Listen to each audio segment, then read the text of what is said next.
In the quaint, close-knit community of Wrightsville Beach, a charming town nestled just east of Wilmington, North Carolina, the early days of July 2018 were alive with excitement as the aftermath of Tropical Storm Chris, having swept through the Atlantic off the Carolina coast, had left behind superb waves and ideal surfing conditions. There's that satellite picture. Tropical Very Storm active. Chris swirls offshore. Tropical Storm Chris is 200 miles away. We get some swells across that region. This unexpected boon drew surfers from far and wide, and among them was John Cheshire, affectionately known as Johnny Chesh by his friends. A Raleigh native residing in Wilmington, Johnny was very much familiar with Wrightsville Beach. He was well known in the North Carolina surfing community, often seen skillfully navigating the waves alongside his family, who shared his passion for the sport. On that fateful day in July, he was joined by his best friend of 20 years, Andrew Walden, his self-described best bro. We knew that we were going to surf together this day because you look at the forecast as a surfer, that's what you want waves. You're checking it probably 3-4 times a day. Johnny and Andrew were well known for their many adventures together, and by all accounts were a dynamic duo that always brought a lively energy wherever they went. And even before Tropical Storm Chris had hit, the pair were both eagerly waiting for their next surf. we were watching this Tropical Storm Chris that was off the coast. Those are our wave makers. Most of the action is going to be in the form of big waves today. That's what you're going to find around the Outer Banks. 3 to 6 footers, maybe building up to about 7 or 8 by late this evening. On the morning after the storm, Johnny, Andrew, and their friends Sean and Stinky P set out on Andrew's boat towards Masonboro Island, a secluded nature reserve and a well-known spot among local surfers where the quartet had hopes of catching some great waves. Upon reaching the island, a place untouched by roads, Johnny, Andrew, Sean, and Stinky P navigated through some narrow sandy trails to the beach, and what greeted them was a breathtaking view with perfect blue waves rolling onto the fine white sand. To the friends, the scene was ideal for a day of surfing. As they plunged into the water, each of them found their rhythm in the waves, reveling in the surprisingly warm water, which was a pleasant 85 degrees. However, unbeknownst to them, these inviting conditions were also appealing to various dangerous marine creatures, and the storm had brought in more than just ideal surfing conditions. It had also stirred the ocean's inhabitants, setting the stage for an unexpected encounter. As Johnny Chess struggled to catch a wave, he continued paddling tirelessly, moving around to find the perfect spot in an attempt to not strike out, a more common occurrence in surfing than one would think. Just as he was about to give up, he would finally spot an impressive wave rolling in. He then paddled with renewed energy, aligning himself as best as he could with the wave. Just as he reached the peak of his effort, ready to ride the wave, something unexpected happened. He would suddenly feel a sharp impact against his chest, followed by an intense jolt of pain that knocked him off his board and into the water. In the water, a confused Johnny struggled to breathe. The intensity of the pain was so great that he feared he might lose consciousness and drown. Not to mention, adding to his terror was the fact that he had no idea what attacked him. Hearing Johnny's cries for help, Andrew, who was just meters away, feared what to him was the worst-case scenario, as of course in the surfing world, a sudden fall and a scream usually meant one thing: sharks. And in North Carolina, known for its tiger and bull sharks, such encounters were not unheard of. In fact, both Johnny and Andrew were acutely aware of the shark risks in these waters. As Johnny surfaced, gasping and struggling for air, his mind raced with thoughts of a shark attack, which is when he frantically checked for blood in the water as his eyes scanned for the ominous gray shape. But he saw nothing. From a distance, Andrew called out to Johnny, trying to gauge if he was alright. He was watching as Johnny, still reeling from the shock, managed to clamber back onto his board. When he saw no blood or no missing limbs, Andrew breathed a sigh of relief, and for a moment even considered continuing with his surf, assuming Johnny was just fine. But the truth was that Johnny was far from alright. As he sat up on his board, he felt something clinging to his chest, and it was at this point that he realized that this was a jellyfish. In a quick reaction, he attempted to peel it off, but its tentacles then fastened to his lower chest and side. At this point, the pain that followed was so intense and blinding that Johnny likened it to being repeatedly poked by superheated coat hangers. Familiar with these waters from his years of freediving and spearfishing, Johnny assumed that what stung him was in fact not a jellyfish, but a Portuguese man-o'-war. Although not technically a jellyfish, Portuguese man-o'-wars are a colony of organisms known as zooids, each functioning like an organ of a single animal. However, locals would, despite this distinction, still refer to them as jellyfish. Overwhelmed by the intense pain of the sting, Johnny continued to fear that he might pass out and drown. He knew that he had to get back to shore quickly, despite struggling to breathe and move. With sheer determination, he managed to get back on his board and start paddling towards the beach, each stroke fueled by a mix of adrenaline and urgency. Agonizing pain, and then also compounded by the fact that I'm 100 yards offshore and I got to get back into shore. I had so much adrenaline in me that with the pain, just my body was in full survival mode.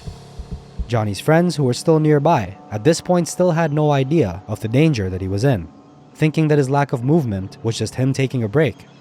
But as John started swimming towards the shore and the pain continued to intensify, John would yet again attempt to remove the jellyfish by peeling it off. However, this action would once again prove to be futile, as it only caused the jellyfish's tentacles to latch on even more furiously, exacerbating his agony. Fueled by a surge of adrenaline at this point, likely due to all the pain he was feeling, Johnny would finally manage to tear the jellyfish off him and continue paddling towards the beach. As the pain continued to increase by the second, Johnny's mind began to blur and he felt like he was at the brink of losing consciousness. This is when the thought of his wife and kids, both of whom depended on him, would flash through his mind, giving him a burst of strength which finally enabled him to reach the shore. Really, the only thing through my mind was I wanted to get home to my family, make sure that Dad was going to be home for my little ones. I didn't want this to be the way that I went out. At that point in time, I knew that something wasn't right mechanically inside with the way my body was functioning. And all I could think about was I got to exfoliate this. Once on the beach, realizing the gravity of his condition, Johnny would then, in a desperate move, grab a handful of sand and begin rubbing it on the sting site.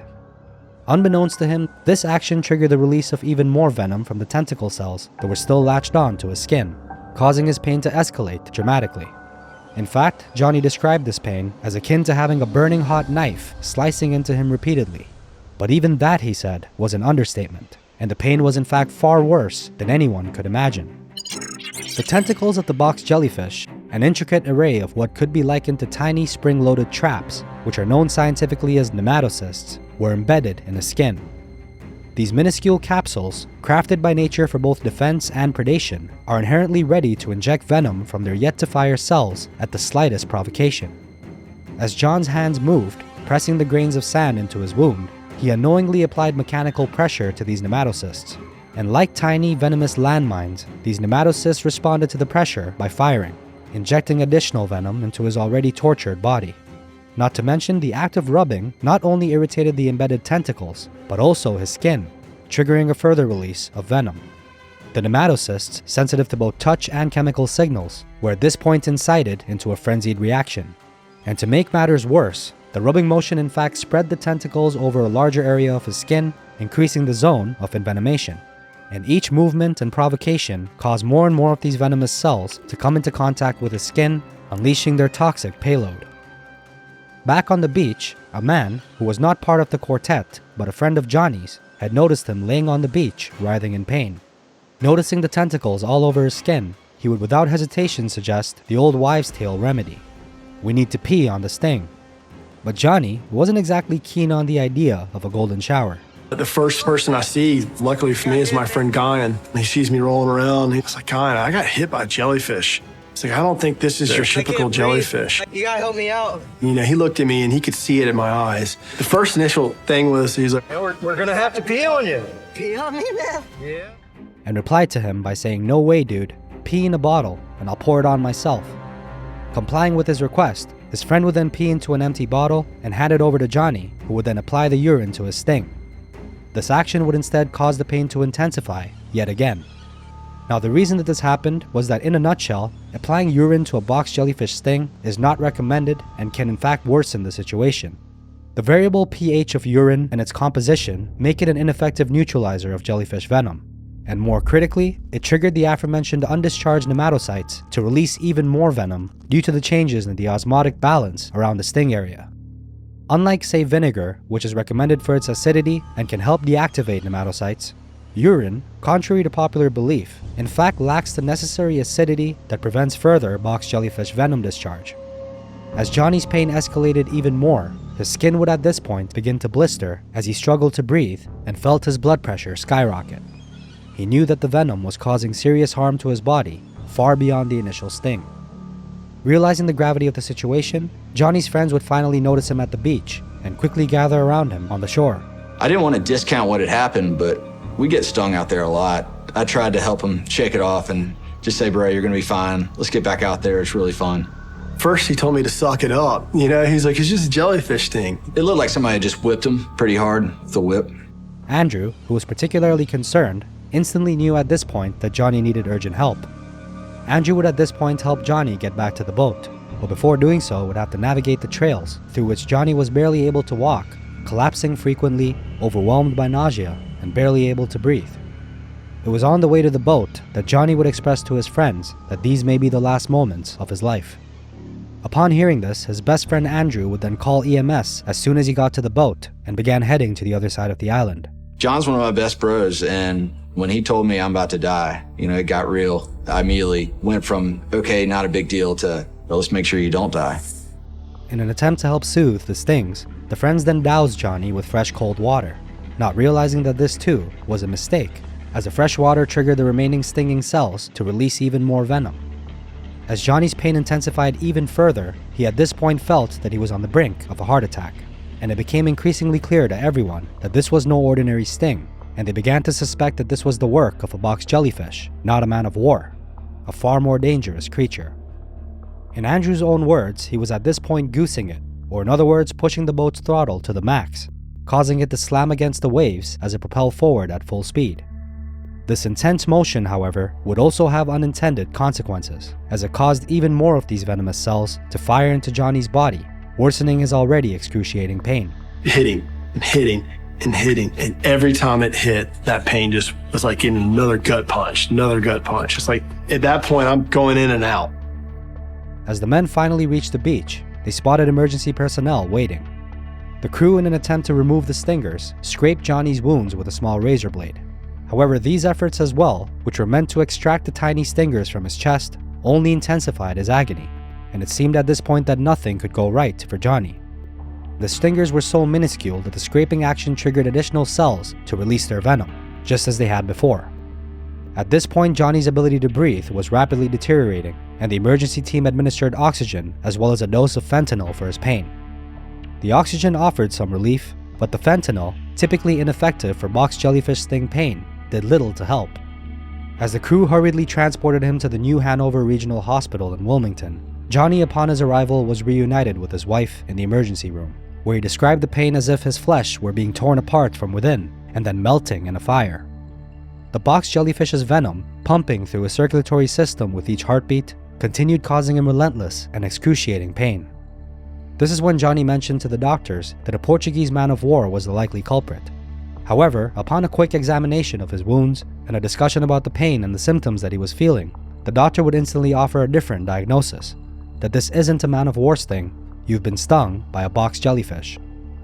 Johnny, who had spent countless of hours diving and surfing in these waters, had in fact never encountered a box jellyfish, and the likely explanation for this was that Tropical Storm Chris disrupted their usual habitat.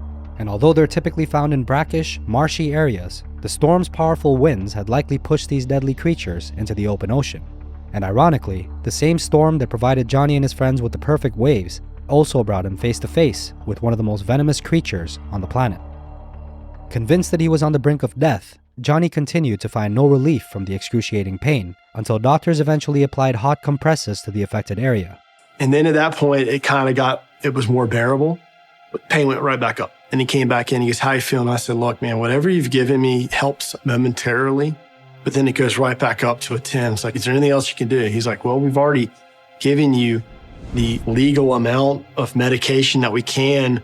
The heat began to denature the proteins in the box jellyfish's venom, deactivating them, significantly reducing his pain.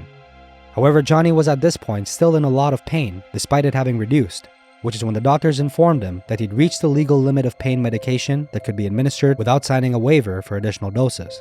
And the reason for this, of course, was that more pain medication could be life-threatening. However, in a state of unimaginable pain, and understandably so, Johnny didn't hesitate and would sign the waiver. I sign it, he says, all right, comes back in and gives me one more dose. And that's when I really felt, I was like, okay, I've got some pain relief finally. Remarkably, just hours later, an extremely fortunate John would be discharged from the hospital. bearing significant scars which were etched in the pattern of the jellyfish's tentacles, serving as lasting reminders of his brush with death. Despite his ordeal, Johnny stated that he felt a profound sense of gratitude for being able to return to his passion of surfing. And reflecting on the incident, he expressed a deep understanding and acceptance of the risks associated with his beloved sport. And I've got no animosity, no hate towards him. I wish it never happened.